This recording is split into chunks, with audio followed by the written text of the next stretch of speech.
მსახიობ გიორგი ფოჩხუას ოჯახი ახალ მთავრობასა და მთავარ პროკურორს მიმართავს და ხელახალ გამოძიებას ითხოვს. გიორგი ფოჩხუა 2012 წლის 14 აგვისტოს მოკლეს.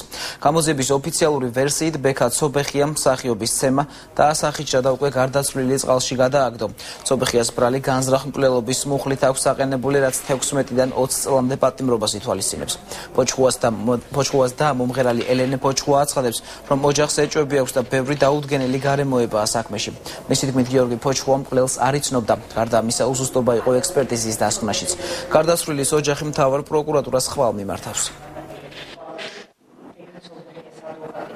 მინდა მიმართო ახალ ხელისუფლებას და გენერალურ პროკურორს.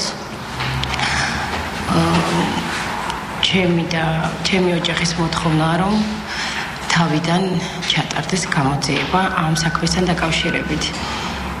არის ძალიან ბევრი დეტალი, რომელიც დღემდე ჩვენთვის, ოჯახისთვის არის გაურკვეველი.